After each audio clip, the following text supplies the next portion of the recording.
Hello everyone, आप सभी का स्वागत है गुरुधाम यूट्यूब चैनल में। और आज इस वीडियो में हम कंटिन्यू करेंगे अपने अमीनो एसिड के लेक्चर को।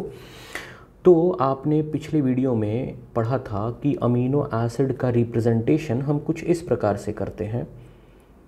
ओके, यहाँ पर होता है आर या फिर वेरिएबल ग्रुप, है ना। तो आपने ये अमीनो एसिड का रिप्रेजेंटेशन पढ़ा था, ठीक है। अब ये जो फंक्शनल ग्रुप है इसका नाम क्या है? Carboxyl group. ओके, और ये वाला जो फंक्शनल ग्रुप है इसका नाम क्या है? Amine group. ओके, और ये दोनों हमारे हैं फंक्शनल ग्रुप। कार्बोक्सिल ग्रुप और अमाइन ग्रुप ये दोनों हैं हमारे फंक्शनल ग्रुप। ओके, अब ये दोनों फंक्शनल ग्रुप आपको एक ही कार्बन पर अटैच दिख रहे हैं। ओके, और फंक्शनल ग्रुप जब भी किसी कार्बन से अटैच होता है वो कार्बन कहलाता है alpha carbon. Okay, what is alpha carbon? What is alpha carbon, है ना। अल्फा कार्बन एक ऐसा कार्बन है जिसके साथ कोई भी फंक्शनल ग्रुप अटैच होता है, राइट। तो carbon attached to functional group, carbon attached to functional group, carbon attached to functional group. ये कौन सा कार्बन होता है? Alpha carbon. ये ऑर्गेनिक केमिस्ट्री का कॉन्सेप्ट है। ओके, तो अगर आप अमीनो एसिड के रिप्रेजेंटेशन में देखेंगे तो दो फंक्शनल ग्रुप हैं, कार्बोक्सिल ग्रुप और अमाइन ग्रुप, और ये दोनों एक ही कार्बन एटम से जुड़े हुए हैं। तो जाहिर सी बात है ये वाला कार्बन कौन सा हो जाएगा? Alpha carbon. ओके, तो हमने जितने टाइप के अमीनो एसिड पढ़े थे, जैसे कि एलानीन का स्ट्रक्चर हमने देखा था, हमने सेरीन का स्ट्रक्चर देखा था, हमने ग्लाइसिन का स्ट्रक्चर देखा था। ये सारे के सारे जो अमीनो एसिड्स हैं ये सारे के सारे क्या कहलाएंगे? Alpha amino acids. क्या कहलाएंगे? अल्फ़ा अमीनो एसिड्स, क्योंकि इन सभी के स्ट्रक्चर में जो कार्बोक्सिल ग्रुप था और जो अमाइन ग्रुप था वो कार्बन एटम के साथ अटैच था। कौन से कार्बन एटम के साथ? अल्फ़ा कार्बन एटम के साथ। तो what is alpha amino acid? Alpha amino acid मतलब एक ऐसा अमीनो एसिड जिसके पास अल्फ़ा कार्बन मौजूद हो। कौन सा कार्बन मौजूद हो? Alpha carbon. ओके, तो इसका मतलब ये कि प्रोटीन को बनाने वाले जितने भी अमीनो एसिड्स हैं, हमने पढ़ा था अमीनो एसिड से मिलकर के क्या बनता है, हमने पढ़ा था प्रीवियस क्लास में। हमने प्रीवियस क्लास में कुछ इस प्रकार से पढ़ा था कि अमीनो एसिड्स जब आपस में जुड़ते हैं तो क्या बनता है? बनता है प्रोटीन। अब हमने आपको ये बता दिया कि भाई जितने भी अमीनो एसिड्स हैं उन सभी के पास अल्फ़ा कार्बन पाया जाता है। तो हम इन अमीनो एसिड्स को क्या कह सकते हैं? Alpha amino acids. Alpha amino acids जब आपस में जुड़ते हैं, ओके, तो क्या बनता है? प्रोटीन। क्या बनता है? प्रोटीन। इसीलिए जो अल्फ़ा अमीनो एसिड्स होते हैं इनको हम लोग प्रोटीनेशियस अमीनो एसिड्स भी कहते हैं। अल्फ़ा अमीनो एसिड्स को हम क्या नाम देते हैं? प्रोटीनेशियस अमीनो एसिड, क्योंकि अल्फ़ा अमीनो एसिड्स आपस में मिलकर के क्या बनाते हैं? प्रोटीन। ओके, अब अगर कहानी को थोड़ा सा आगे बढ़ाया जाए तो जो अल्फ़ा अमीनो एसिड्स होते हैं, ओके, जो अल्फ़ा अमीनो एसिड्स होते हैं ये कितने टाइप के होते हैं? ये होते हैं 20 टाइप्स के। कितने टाइप्स के होते हैं? 20 टाइप्स के। ओके, आपने 20 टाइप में से कुछ टाइप के एग्जांपल्स देख लिए, जैसे एलानीन, सेरीन, ग्लाइसिन। ओके, ऐसे ही 17 और अल्फ़ा अमीनो एसिड्स होंगे। ओके, पर ओवरऑल अल्फ़ा अमीनो एसिड्स कितने होते हैं? 20 टाइप्स के। जैसे अल्फ़ाबेट्स कितने होते हैं? 26। उसी प्रकार से अल्फ़ा अमीनो एसिड्स कितने होते हैं? 20 टाइप्स के। ओके, अब जैसे 26 टाइप के अल्फ़ाबेट अलग अलग तरीके से कंबाइन होकर के हज़ारों या लाखों की संख्या में वर्ड्स बनाते हैं, उसी प्रकार से ये 20 टाइप के अल्फ़ा अमीनो एसिड्स अलग अलग तरीके से कंबाइन होकर के अलग अलग टाइप का प्रोटीन बनाते हैं, राइट। जैसे हम यहाँ पर लिख सकते हैं, सबसे पहली बात तो ये कि 20 types of alpha amino acids combine in different combinations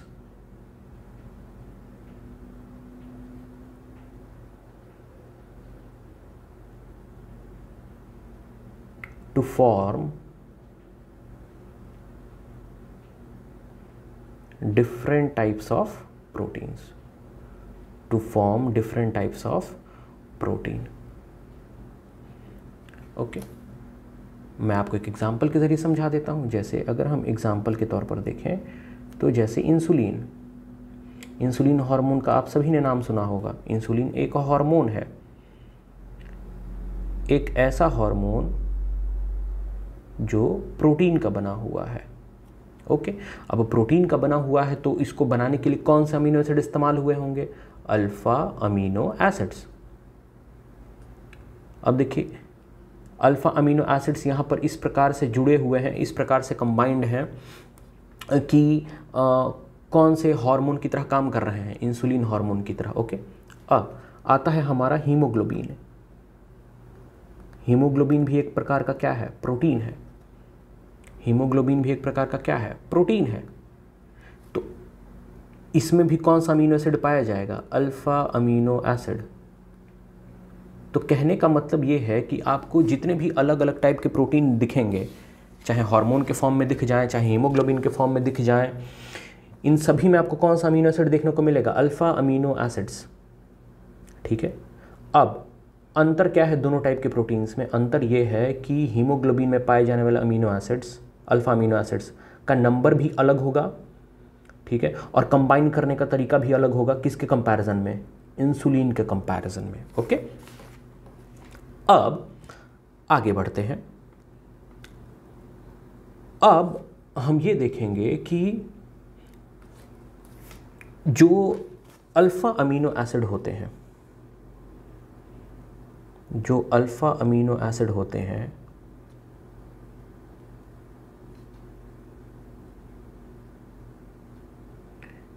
ये तो होते तो हैं 20 टाइप्स के। किसी भी लिविंग ऑर्गेनिज्म में कितने टाइप के होंगे? 20 टाइप के। लेकिन स्पेशली एनिमल्स के केस में इनको दो कैटेगरी में बांट दिया जाता है। स्पेशली एनिमल्स के केस में इस 20 टाइप के अल्फा अमीनो एसिड्स को कितने कैटेगरी में बांट दिया जाता है? दो कैटेगरी में बांट दिया जाता है, एसेंशियल और नॉन एसेंशियल, ओके। तो अभी जो मैंने बोला उसको ध्यान से सुनिएगा। मैं ये बोल रहा हूँ कि 20 टाइप के अल्फ़ा अमीनो एसिड सभी लिविंग ऑर्गेनिजम्स में पाए जाएंगे, और ये 20 टाइप के जो अल्फ़ा अमीनो एसिड्स हैं इनका काम क्या है? प्रोटीन बनाना, राइट। लेकिन एनिमल्स के केस में स्पेशली ये जो 20 टाइप्स के अल्फ़ा अमीनो एसिड्स हैं इनको दो कैटेगरी में बांटा गया है, एसेंशियल और नॉन एसेंशियल। अब एसेंशियल अमीनो एसिड क्या है एनिमल्स के लिए? not synthesized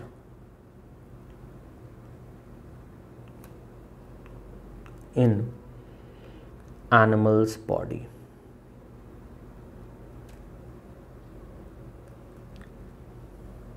okay.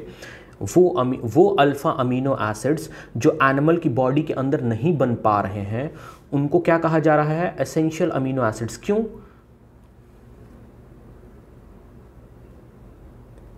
requirement gets completed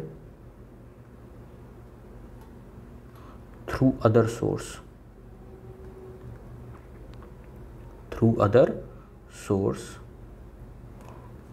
like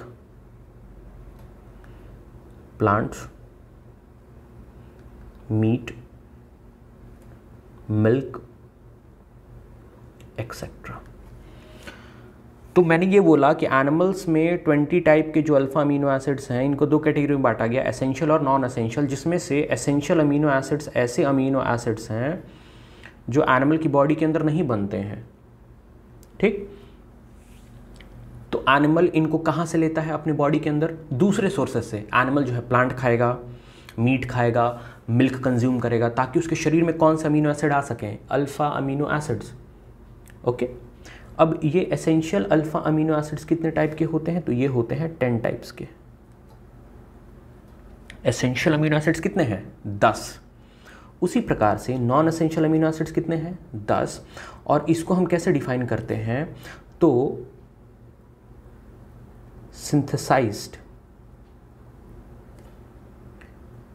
in animals body, synthesized in animals body, no requirement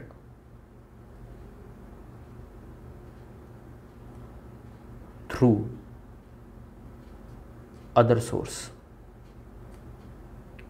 okay, तो 20 टाइप के जो अल्फा अमीनो एसिड्स हैं वो तो भाई एनिमल में दो प्रकार से क्लासिफाइड है, एसेंशियल और non essential.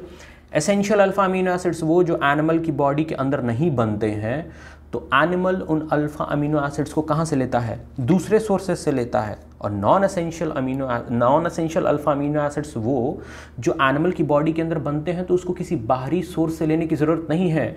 Essential amino acids कितने हैं, 10। नॉन एसेंशियल अमीनो एसिड्स कितने हैं, 10। ओके, चलिए अब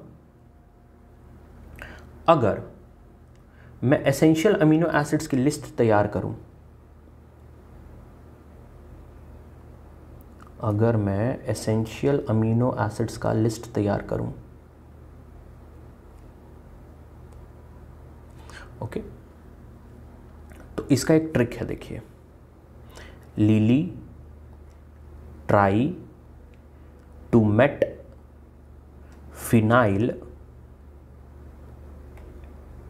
3 times isolately for his Vaseline। Lily tried to met phenyl 3 times isolately for his Vaseline। ली से क्या हो जाएगा, ल्यूसीन। लाई से क्या हो जाएगा, लाइसीन। ट्राई से क्या हो जाएगा, ट्रिप्टोफान। मेट से क्या हो जाएगा, मेथियोनिन। फिनाइल से क्या हो जाएगा, फिनाइलएलानिन। 3 से क्या हो जाएगा, थ्रियोनिन। आइसोलेटली से क्या हो जाएगा, आइसोल्यूसिन। हिज से क्या हो जाएगा, हिस्टीडीन। वैसलीन से क्या हो जाएगा, वैलीन। और आप जो है एक और एसेंशियल अमीनो एसिड का नाम याद रख लीजिए, बस, आर्जिनिन। अब काउंट करिए संख्या कितनी हुई टोटल। तो अगर आप काउंट करेंगे तो आपको संख्या पता चलेगी कि टोटल हो चुकी है 10।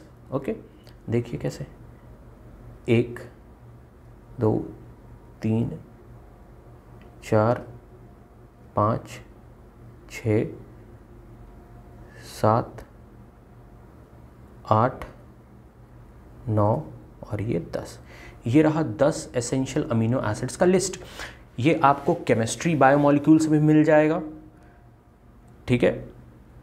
और 11th की जो बायोमॉलिक्यूल्स है एनसीईआरटी बायोलॉजी की, उसमें भी आपको इनके नाम मिल जाएंगे। बेसिकली आपको एसेंशियल अमीनो एसिड्स के नाम याद होने चाहिए ना, बहुत इंपॉर्टेंट है इनको याद रखना। ओके, अच्छा, अब इन सभी अमीनो एसिड्स के लिए कुछ ना कुछ सिंबल्स भी डिसाइड किए गए हैं।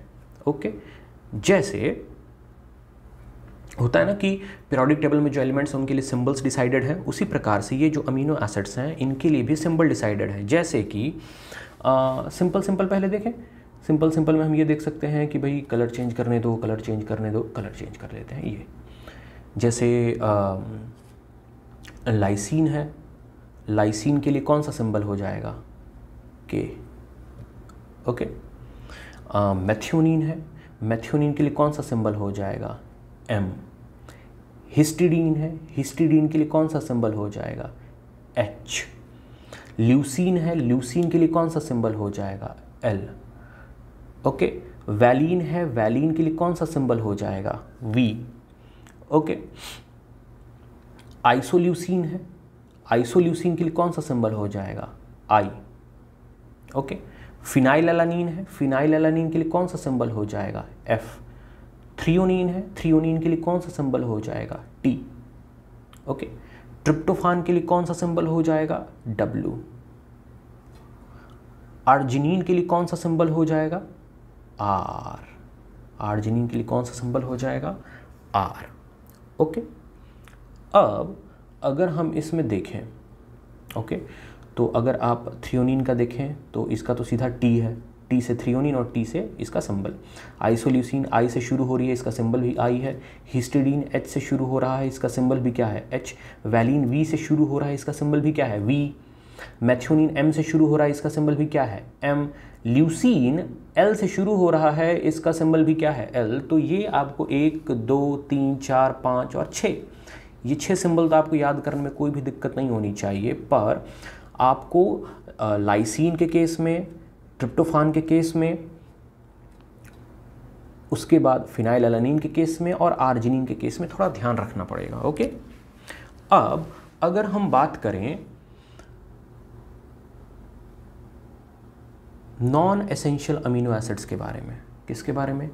नॉन एसेंशियल अमीनो एसिड्स के बारे में, तो इनकी भी संख्या कितनी है? 10।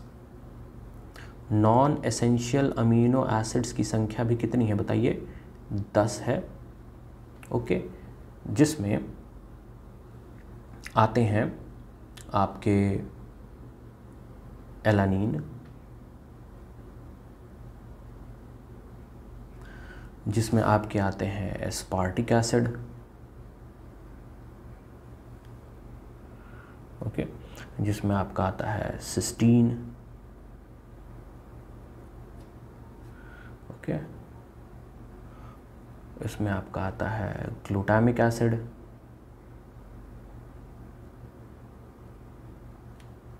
इसमें आपका आता है ग्लूटामीन, इसमें आएगा then glycine, proline, serine, tyrosine और फिर एस्पेराजीन, है ना। अब इनकी संख्या काउंट करिए आप, ये देखिए, ये 1 2 3 4 5 6 7 8, ये 9 और ये 10। ओके, अब इनके सिंबल्स देख लेते हैं, सिंपल। ओके, अब अगर आप सिस्टीन का देखेंगे तो इसका सिंबल है सी। अगर आप एलानीन का देखेंगे तो इसका सिंबल है ए। अगर आप ग्लाइसिन का देखेंगे तो इसका सिंबल है जी। अगर आप प्रोलीन का देखेंगे तो इसका है पी। अगर आप सेरीन का देखेंगे तो इसका है एस। अगर आप एस्पार्टिक एसिड का देखेंगे तो इसका सिंबल है डी। अगर आप ग्लूटामिक एसिड का देखेंगे तो इसका सिंबल है ई। ग्लूटामीन का सिंबल होता है क्यू। टायरोसिन का सिंबल होता है वाई और एस्पेराजीन का सिंबल होता है एन। ओके, अब अगर इसमें हम देखें कि याद करने के लिए इजी क्या पड़ेगा, हमें इजी पड़ेगा एलानीन, है ना, हमें इजी पड़ेगा सिस्टीन, हमें इजी पड़ेगा ग्लाइसिन, हमें इजी पड़ेगा प्रोलीन, हमें इजी पड़ेगा सेरीन, राइट। तो 1 2 3 4 और 5, बाकी 5 के लिए आपको थोड़ी सी मेहनत करनी पड़ेगी। ओके, अब ये देखिए, मैंने ट्रिक सिर्फ एसेंशियल के लिए बताया, नॉन एसेंशियल का वैसे ट्रिक सीक्वेंस करना काफ़ी टफ है, पर अगर आपको एसेंशियल अमीनो एसिड्स भी याद रह जाएंगे तो आप सवाल में ऑड वन आउट कर लीजिएगा ना। एसेंशियल अगर आपको याद रहेगा तो सवाल में से नॉन एसेंशियल तो आप अपने आप अलग कर लीजिएगा, राइट। हाँ, सिंबल्स आपको याद रखना पड़ेगा, राइट। चाहे अगर आपका फोकस IIT मेंस हो या नीट हो या कोई भी कॉम्पिटिटिव एग्जाम हो जिसमें बायोलॉजी रेलेवेंस रखती हो, उसमें आपको अमीनो एसिड्स का सिंबल याद रखना पड़ेगा। It's very important. ओके, चलिए, तो आज की क्लास हम यहीं समाप्त करते हैं। Okay, thank you. और हम लोग अब मिलेंगे अमीनो एसिड के नेक्स्ट वीडियो में। ओके, चलिए, keep liking our video, thanks a lot.